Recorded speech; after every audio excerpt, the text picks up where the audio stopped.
আজি আমি জানো আহক লখিমপুৰ লোকসভা সমষ্টিৰ সম্পূৰ্ণ বিৱৰণ আৰু সম্পূৰ্ণ ইতিহাস। ইয়াৰ আগতে অসমৰ আন লোকসভা সমষ্টিসমূহৰ সম্পূৰ্ণ এ টু জেড তথ্য সম্বলিত ভিডিঅ' প্ৰস্তুত কৰা আছে, গতিকে এই ভিডিঅ'সমূহ চাব বিচাৰিলে এই চেনেলত চাব পাৰিব। এতিয়া আমি পোনে পোনে যাওঁ লখিমপুৰ লোকসভা সমষ্টিলৈ। লখিমপুৰ লোকসভা সমষ্টিটো সম্পূৰ্ণ 9টা বিধানসভা সমষ্টিৰে গঠিত এটা লোকসভা সমষ্টি, আৰু সেই সমষ্টিৰ অন্তৰ্গত বিধানসভা সমষ্টিসমূহৰ নাম হৈছে মাজুলী, নাওবৈচা, লখিমপুৰ, ঢকুৱাখানা, জোনাই, চাবুৱা, ডুমডুমা, শদিয়া আৰু ধেমাজি। এতিয়া আমি জানো আহক লখিমপুৰ লোকসভা সমষ্টিৰ অন্তৰ্গত বিধানসভা সমষ্টিসমূহ বৰ্তমান কোনটো দলৰ দখলত আছে আৰু বৰ্তমান এই সমষ্টিসমূহৰ কোনে কোনে বিধায়ক হৈ আছে এয়া সম্পূৰ্ণকৈ জানো আহক। লখিমপুৰ লোকসভা সমষ্টিৰ অন্তৰ্গত বৰ্তমান মাজুলী বিধানসভা সমষ্টিটো বৰ্তমান বিজেপি দলৰ দখলত আছে, আৰু সেই সমষ্টিৰ বিধায়কজন হৈছে অসমৰ বৰ্তমানৰ মাননীয় মুখ্যমন্ত্ৰী সৰ্বানন্দ সোণোৱাল।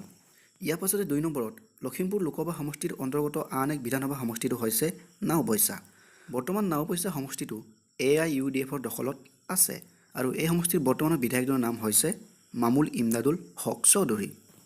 আনহাতে 3 নম্বৰত লখিমপুৰ লোকসভা সমষ্টিৰ অন্তৰ্গত আন এক বিধানসভা সমষ্টিটো হৈছে লখিমপুৰ বিধানসভা সমষ্টি। বৰ্তমান এই সমষ্টিটো কংগ্ৰেছ দলৰ দখলত আছে, আৰু বৰ্তমান এই সমষ্টিটোৰ বিধায়কজনৰ নাম হৈছে ৰাজদীপ গোৱালা। ইয়াৰ পাছতে এই সমষ্টিটোৰ আন এক অন্তৰ্গত বিধানসভা সমষ্টিটো হৈছে ঢকুৱাখানা। বৰ্তমান সেই সমষ্টিটো বিজেপি দলৰ দখলত আছে, আৰু এই সমষ্টিৰ বৰ্তমান বিধায়কজনৰ নাম হৈছে নৱদলে। ইয়াৰ পাছতে 5 নম্বৰত এই সমষ্টিটোৰ অন্তৰ্গত বিধানসভা সমষ্টিটো হৈছে জোনাই বিধানসভা সমষ্টি। বৰ্তমান জোনাই বিধানসভা সমষ্টিটো গণশক্তি দলৰ দখলত আছে, আৰু এই সমষ্টিৰ বৰ্তমানৰ বিধায়কজনৰ নাম হৈছে ভুৱন পেগু। ইয়াৰ পাছত 6 নম্বৰত লখিমপুৰ লোকসভা সমষ্টিৰ অন্তৰ্গত বিধানসভা সমষ্টিটো হৈছে চাবুৱা। বৰ্তমান চাবুৱা বিধানসভা সমষ্টিটো বিজেপি দলৰ দখলত আছে, আৰু বৰ্তমান এই সমষ্টিটোৰ বিধায়কজনৰ নাম হৈছে বিনোদ হাজৰিকা। 7 নম্বৰত এই সমষ্টিৰ অন্তৰ্গত সমষ্টিটো হৈছে ডুমডুমা। বৰ্তমান ডুমডুমা সমষ্টিটো কংগ্ৰেছ দলৰ দখলত আছে, আৰু এই সমষ্টিৰ বৰ্তমানৰ বিধায়কজনৰ নাম হৈছে দুৰ্গা ভূমিজ। ইয়াৰ পাছতে 8 নম্বৰত এই সমষ্টিৰ অন্তৰ্গত আন এক বিধানসভা সমষ্টিটো হৈছে শদিয়া। বৰ্তমান শদিয়া সমষ্টিটো বিজেপি দলৰ দখলত আছে, আৰু এই সমষ্টিৰ বৰ্তমান বিধায়কজনৰ নাম হৈছে বলিন চেতিয়া। ইয়াৰ পাছতে শেষত 9 নম্বৰত এই সমষ্টিৰ অন্তৰ্গত আন এক বিধানসভা সমষ্টিটো হৈছে ধেমাজি। বৰ্তমান ধেমাজি সমষ্টিটো বিজেপি দলৰ দখলত আছে, আৰু এই সমষ্টিৰ বৰ্তমান বিধায়কজনৰ নাম হৈছে ৰণোজ পেগু। গতিকে এয়াই হৈছে লখিমপুৰ লোকসভা সমষ্টিৰ অন্তৰ্গত বিধানসভা সমষ্টিসমূহৰ সম্পূৰ্ণ বিৱৰণ।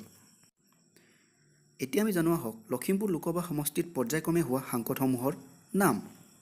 লখিমপুৰ লোকসভা সমষ্টিটোত 1967 চনত সাংসদ হিচাপে নিৰ্বাচিত হয় বিশ্বনাৰায়ণ শাস্ত্ৰী, আৰু তেওঁ নিৰ্বাচন খেলা দল আছিল ভাৰতীয় জাতীয় কংগ্ৰেছ। আৰু ইয়াৰ পাছতে 1971 চনত তেওঁ পুনৰবাৰ এই সমষ্টিটোৰ পৰা সাংসদ হিচাপে নিৰ্বাচিত হয়। ইয়াৰ পাছতে 1977 চনত এই সমষ্টিটোৰ পৰা সাংসদ হিচাপে নিৰ্বাচিত হয় ললিত কুমাৰ দলে, আৰু তেওঁ নিৰ্বাচন খেলা দল আছিল ভাৰতীয় জাতীয় কংগ্ৰেছ। ইয়াৰ পাছতে এই সমষ্টিটোৰ পৰা 1985 চনত ইণ্ডিপেণ্ডেণ্টলি নিৰ্বাচন খেলি সাংসদ হিচাপে নিৰ্বাচিত হয় গকুল শইকীয়া। ইয়াৰ পাছতে লখিমপুৰ লোকসভা সমষ্টিত 1991 চনত সাংসদ হিচাপে নিৰ্বাচিত হয় বলিন কুলি, আৰু তেওঁ নিৰ্বাচন খেলা দল আছিল ভাৰতীয় জাতীয় কংগ্ৰেছ। ইয়াৰ পাছতে 1996 চনত এই সমষ্টিটোৰ পৰা সাংসদ হিচাপে নিৰ্বাচিত হয় অৰুণ কুমাৰ শৰ্মা, আৰু তেওঁ নিৰ্বাচন খেলা দল আছিল অসম গণ পৰিষদ। আনহাতে 1998 আৰু 1999 চনত এই সমষ্টিটোৰ পৰা সাংসদ হিচাপে নিৰ্বাচিত হয় ৰাণী নৰ, আৰু তেওঁ নিৰ্বাচন খেলা দল আছিল ভাৰতীয় জাতীয় কংগ্ৰেছ। ইয়াৰ পাছতে 2004 চনত এই সমষ্টিৰ পৰা পুনৰ অৰুণ কুমাৰ শৰ্মাই সাংসদ হিচাপে নিৰ্বাচিত হয়, আৰু তেওঁ এবাৰো নিৰ্বাচন খেলা দল আছিল অসম গণ পৰিষদ।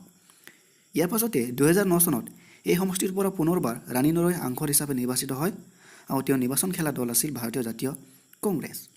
ইয়াৰ পাছত এই সমষ্টিটোৰ পৰা 2014 চনত সাংসদ হিচাপে নিৰ্বাচিত হয় অসমৰ বৰ্তমানৰ মুখ্যমন্ত্ৰী সৰ্বানন্দ সোণোৱাল ডাঙৰীয়া, আৰু তেওঁ নিৰ্বাচন খেলা দল আছিল ভাৰতীয় জনতা পাৰ্টি। ইয়াৰ পাছতে এই সমষ্টিটো 2016 চনত উপ নিৰ্বাচনৰ দ্বাৰা সাংসদ হিচাপে নিৰ্বাচিত হয় প্ৰদান বৰুৱা, আৰু তেওঁ নিৰ্বাচন খেলা দল আছিল ভাৰতীয় জনতা পাৰ্টি। গতিকে এয়াই হৈছে লখিমপুৰ লোকসভা সমষ্টিৰ সম্পূৰ্ণ সাংসদৰ ইতিহাস। এতিয়া আমি জানো আহক লখিমপুৰ লোকসভা সমষ্টিত 2014 চনত কোনটো দলে অংশগ্ৰহণ কৰিছিল, আৰু কোনটো দলে কিমান ভোট পাইছিল সেয়া সম্পূৰ্ণকৈ জানো আহক।